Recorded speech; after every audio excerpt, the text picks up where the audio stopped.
On a day that would otherwise be forgotten, a man named Vishwash Kumar Ramesh fell from the sky.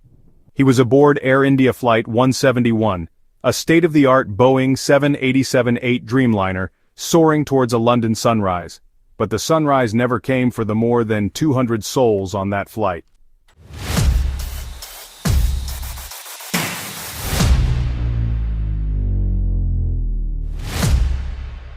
The journey lasted a mere 36 seconds.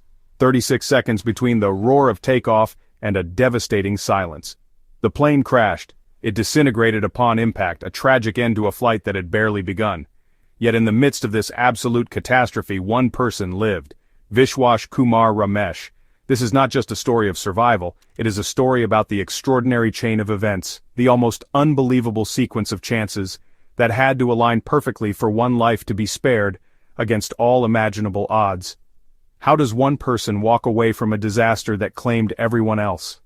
It is a question that defies simple answers. We often look for a single heroic reason. Was it his strength, his will to live?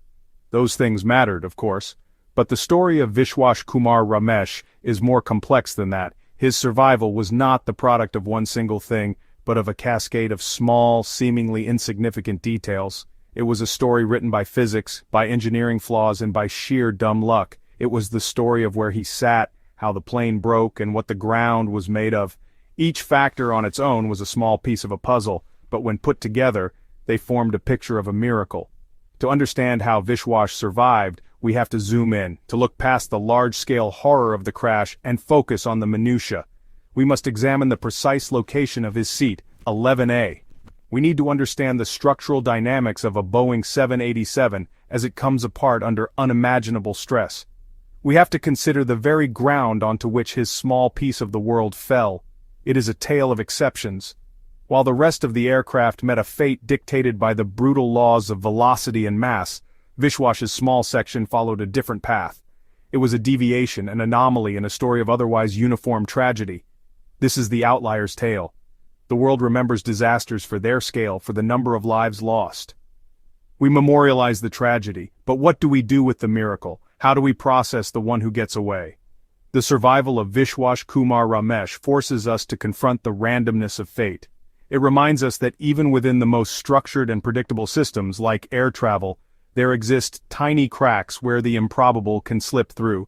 His story is a testament not just to human resilience, but to the powerful and often invisible forces of chance that shape our lives and, in the rarest of cases, our deaths. He is the living embodiment of a statistical impossibility, a man who fell to earth and somehow lived to tell the tale. Everything begins with where Vishwash was sitting. Seat 11A. It was a window seat nestled just beside an emergency exit. In the ordinary world of air travel, this location offers a bit more legroom, a faster way out during a routine evacuation drill. But on Air India Flight 171, its significance became profound. When the aircraft began its fatal, uncontrolled descent, the immense forces exerted on the fuselage were not uniform. An airplane is not a solid block of steel. It is a collection of parts, riveted and bonded together. Under extreme stress, it breaks along its weakest points. And for Vishwash, one of these breakpoints was his salvation. His row, 11, was located at a structural seam, a place where the plane was, in a way, designed to come apart. As the Boeing 787 plummeted, it did not hit the ground in one piece. Instead, the airframe tore itself apart mid-air. The section containing Vishwash Kumar Ramesh, a small cocoon of metal and plastic, ripped away from the main body of the aircraft. This separation was the first crucial element in the chain of survival. While the rest of the plane, with the bulk of the fuel and weight, continued on a trajectory of total obliteration, his small section began a different, slightly slower and more chaotic descent. It was no longer part of a massive doomed airliner. It was a much smaller object tumbling through the air on its own. It was a lifeboat violently torn from a sinking ship. The emergency exit located next to him played its own critical role. It was not opened by human hands. In the chaos of the breakup, the structural integrity of the doorframe was compromised. The immense twisting forces warped the metal and the exit door simply broke open. It was a catastrophic failure of engineering that, paradoxically, created an escape route. It provided a vent, a release point for the violent energies of the crash.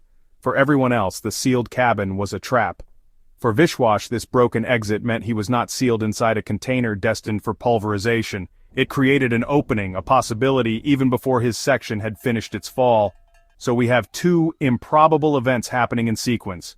First, the aircraft breaks apart in such a way that his specific row is isolated. Second, the emergency exit right next to him fails and bursts open, creating a potential path to safety. These were not things Vishwash controlled. They were functions of metallurgy, physics, and the specific violent choreography of the crash. He was, at this point, a passive passenger in a story being written by forces far beyond his control. He was strapped into his seat, unconscious, while the architecture of his survival was being constructed around him by the very disaster that was claiming everyone else. It was a lottery, and Seat 11A held the winning ticket. The journey of Vishwash's small piece of the fuselage was not over. Where it landed was just as important as how it broke away.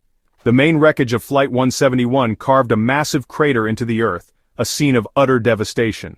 But Vishwash's section, tumbling on its own, landed somewhere else entirely. It fell into a narrow gap between two buildings on the ground floor of a hostile complex. This accidental targeting was the next link in the improbable chain of his survival. Instead of hitting a wide open and hard surface, his section was channeled into a confined space, a detail that would fundamentally change the physics of its impact. It was a 1-in-a-million shot, like threading a needle from thousands of feet in the air. This specific landing spot offered an unforeseen advantage, a cushion. The area between the buildings was not paved concrete. It was a construction site filled with a large pile of loose soil and sand. When Vishwash's section of the plane hit the ground, it did not smash into an unyielding surface. Instead, it plunged into this pile of earth. The soil acted as a natural shock absorber, a massive, primitive airbag.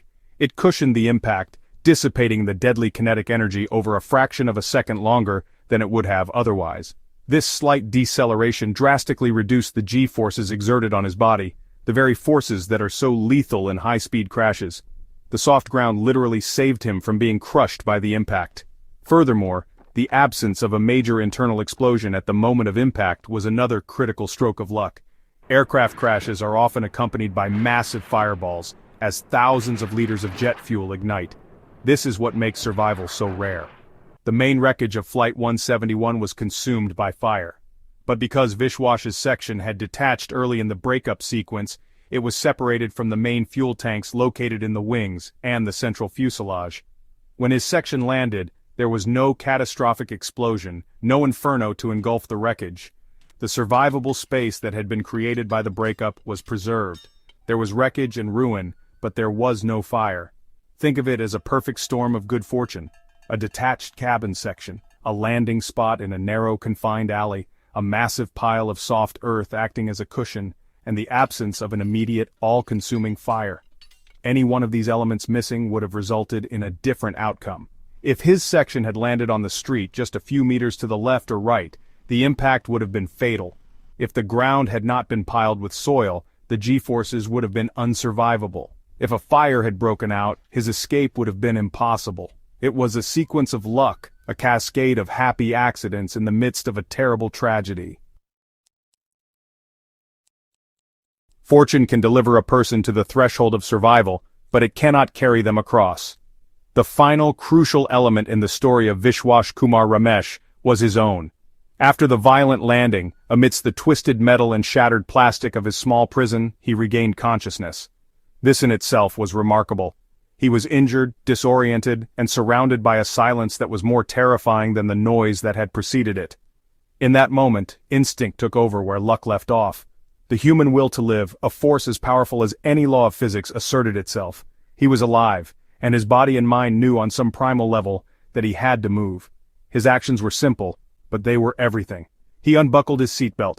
It is an act we perform without thought at the end of every flight, but for Vishwash, it was the most important action of his life. With the world turned upside down around him, he freed himself from the seat that had until that moment been his savior. He was no longer a passenger, he was a survivor. He saw the opening, the broken emergency exit that had been his lucky break, and he crawled towards it.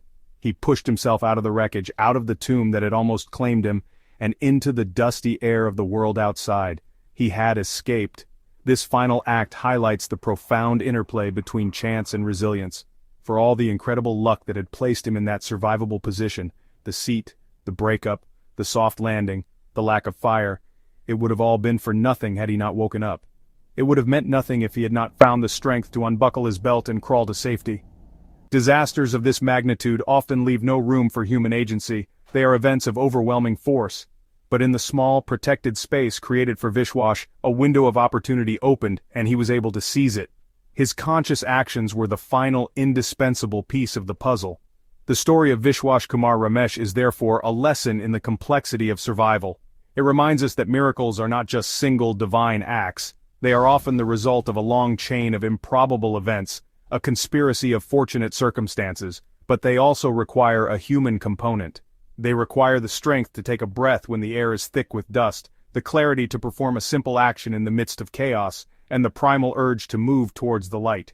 Vishwash Kumar Ramesh is the sole survivor of Flight 171 not just because he was lucky, but because when his luck ran out, his own human resilience began. He is the man who fell to earth, and then, against all odds, stood up. So hit that subscribe and ring that bell too, for history's wonders waiting for you. Billy at Works, let the knowledge ignite, exploring the past with all of our might.